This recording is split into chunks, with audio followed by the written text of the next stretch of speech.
வீடியோவில் புளி சோறு எப்படி செய்யுதுன்னு பார்க்க போகிறோம். நான் Sivakami. Welcome to Siva's kitchen.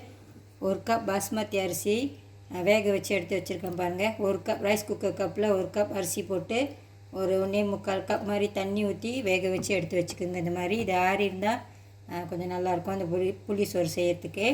இந்த மசாலா நம்ம செஞ்சுக்கணும். இந்த புளி சோறுக்கு என்ன எடுத்து வச்சுருக்கேன் பாருங்கள். உளுந்து, வெந்தயம், இது மிளகு, மல்லி, எள்ளு, கொஞ்சம் உப்பு, பெருங்காயம், இதெல்லாம் நம்ம வறுத்துட்டு பவுடர் பண்ணிக்கலாம். கூடவே கொஞ்சம் காஞ்ச மிளகா, கொஞ்சம் கருவேப்பிலை, இதெல்லாத்தையும் நம்ம வறுத்துட்டு பொடி பண்ணி முதல்ல எடுத்து வச்சுக்கலாம். இதெல்லாம் வறுத்துக்குங்க.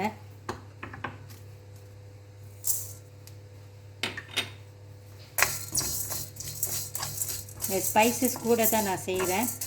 மிச்சம் தான் நான் ஃப்ரிட்ஜில் எடுத்து வச்சுக்குவேன். அரிசி 1 கப் தான் போட்டிருக்கேன். இன்றைக்கி நம்ம கொஞ்சம் தான் செய்ய போகிறோம். இந்த நல்லா வறுத்துக்குங்க.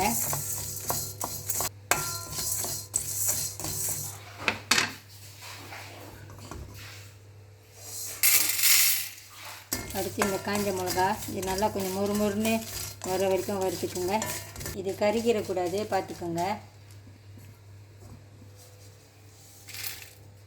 கருவேப்பிலை, உப்பும் பெருங்காயமும் அதிலே சேர்த்துக்கலாம்.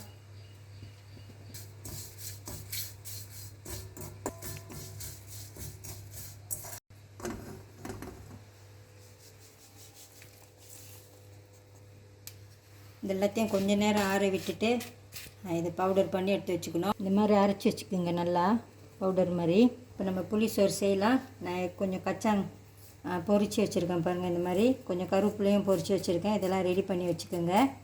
அங்கிட்டு ஒரு பேனில் கொஞ்சம் எண்ணெய் ஊற்றிக்கலாம். நல்லெண்ணெய், இது நல்லெண்ணெய் ஊற்றிக்கோங்க, அப்போ தான் நல்லாயிருக்கும். நான் நல்லெண்ணெய் கொஞ்சம் கூட தான் ஊற்றிருக்கேன்.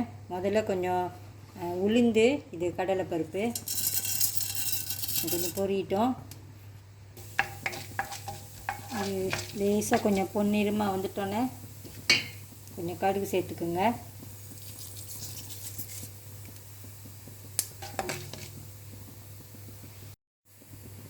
கடுகுலாம் பொரியுது பாருங்கள். கொஞ்சம் காஞ்ச மிளகா, இந்த குண்டு மிளகா எடுத்துருக்கேன் நான். மஞ்சத்தூள்,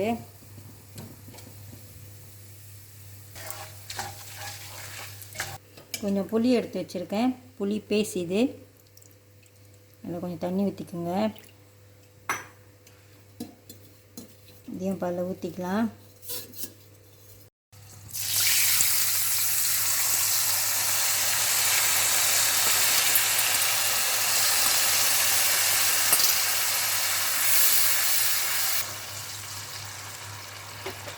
கொதிக்கிட்டோம். அடுத்து கொஞ்சம் உப்பு, அரைச்ச அந்த ஸ்பைசஸ்லாம் ஒரு 1.5 டீஸ்பூன் மாதிரி போட்டுக்கோங்க. சோறு கொஞ்சமாக தான் இருக்குது. இது வெல்லம்,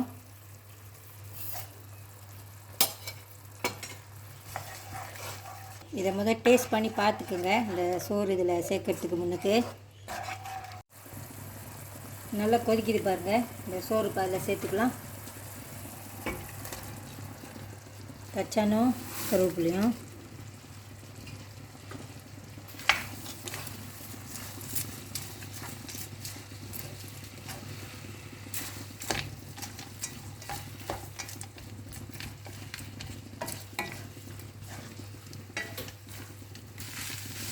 சிவாஸ் கிச்சன் புளி சோறு ரெடி ஆகிடுச்சு பாருங்கள். பார்க்கவே வாய் ஊறுது. அதுவும் நான் இன்றைக்கி பாஸ்மதி அரிசியில் செஞ்சுருக்கேன். இது ஆறிட்டோன்னு நல்லா ட்ரை ஆயிரும். இந்த பொங்கலுக்கு நீங்களும் இந்த புளி சோறு ரெசிபி ஒரு வாட்டி ட்ரை பண்ணி பாருங்கள். காலையிலே பூஜைக்கு செய்யலாம், இல்லை மத்தியானம் லஞ்சுக்கு கூட செஞ்சு பார்க்கலாம். இந்த வீடியோ உங்களுக்கு பிடிச்சிருந்துச்சுன்னா லைக் பண்ணிவிட்டு ஷேர் பண்ணிவிட்டு சிவாஸ் கிச்சன் சேனலுக்கு சப்ஸ்கிரைப் பண்ணிக்கோங்க. தேங்க்யூ ஃபார் வாட்சிங்.